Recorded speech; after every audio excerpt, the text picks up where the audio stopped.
Hey there, good evening, and thanks so much for joining us tonight. I'm Andrea Hay. We want to start tonight's newscast with severe weather coverage. Storm Center 2 has had team coverage tracking strong winds and tornadoes all this evening. Let's get right to Storm Center 2 meteorologist David Ernst and severe weather specialist Brad Spakowitz.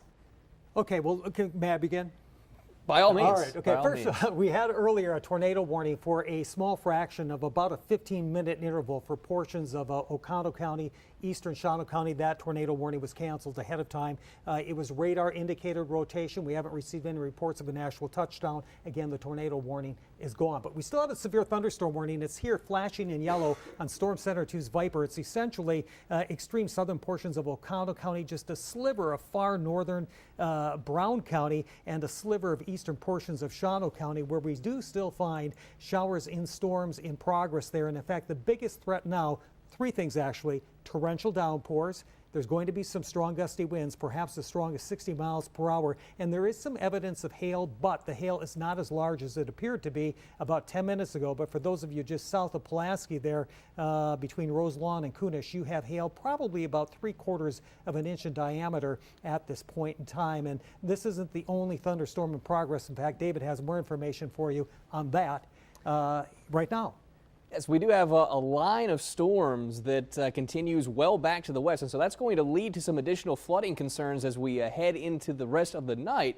Not only do we have some stronger thunderstorms possible, yes, but these storms are going to be producing some rather torrential rainfall. And something else I'm watching, you'll notice the storm here in northern Outagamie County. North, it does have the warning into parts of Oconto and northern Brown, but it's starting to bow out along the southern extent of this down towards Seymour and Freedom.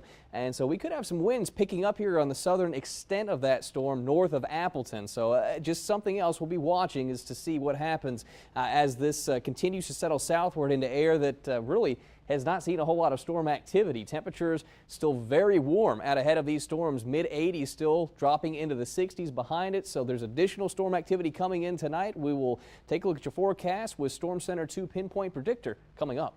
All right, thank you guys. Well, storms in the northern area wreaking havoc in the UP today. Heavy rain and flooding in Houghton County, Michigan, hitting businesses hard.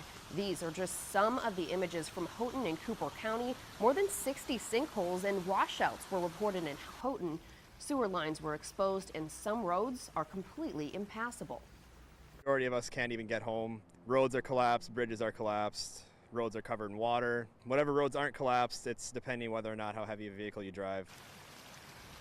People who live in that area are being told to stay home or head to higher ground. Well, see the road? No longer.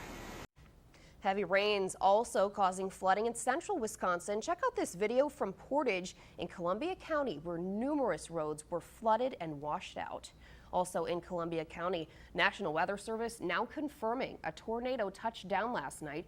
That tornado was spotted just before 6 near Poinet, registering at an EF0.